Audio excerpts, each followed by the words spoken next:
నమస్తే, నేను డాక్టర్ కపిల స్నేహ homeopathy senior consultant. ఈ ఎపిసోడ్లో గొనోరియా ఎందుకు వస్తుంది, మరి హోమియోపతి ట్రీట్మెంట్ అనే విషయంపై చర్చించుకుందాము. గొనోరియా అనేది ఒక సెక్షువల్లీ ట్రాన్స్మిటెడ్ డిసీజ్.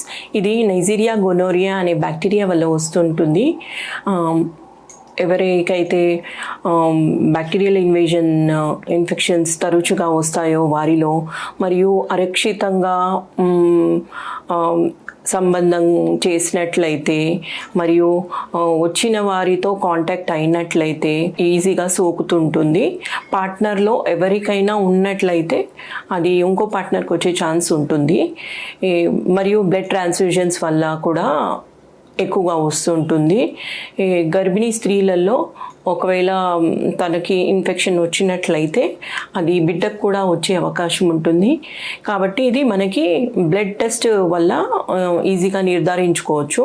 సిమ్టమ్స్ కనుక చూసుకున్నట్లయితే దీంట్లో మేల్స్లో బర్నింగ్ యూరినేషను, డిశ్చార్జ్ లాంటివి చూస్తుంటాము.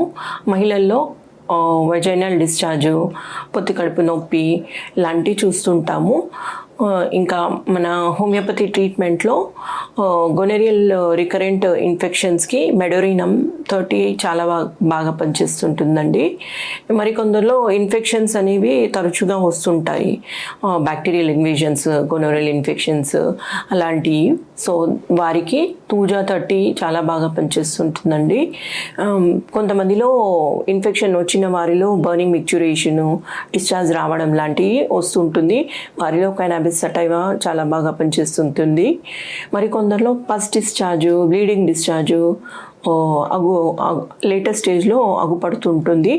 వారిలో మర్క్సాల్ 30 చాలా బాగా పనిచేస్తుంటుందండి. ఏదైనా డాక్టర్ పర్యవేక్షణలో మెడిసిన్ తీసుకున్నట్లయితే డోస్ అనేది కరెక్ట్గా వాడాల్సి వస్తుంటుంది. దాంతోపాటు పేషెంట్ లక్షణాలను బట్టి కాన్స్టిట్యూషనల్ మెడిసిన్ ఇవ్వడం జరుగుతుంది. సో బ్యాక్టీరియల్ ఇన్వేషన్ కాకుండా సేఫ్గా బ్లడ్ ట్రాన్స్ఫ్యూజన్లో ఈజీగా ఇమీడియట్గా అలర్ట్ అయ్యి బ్లడ్ టెస్ట్ చేసుకున్నట్లయితే దీన్ని నిర్ధారించుకోవచ్చు. ధన్యవాదాలు.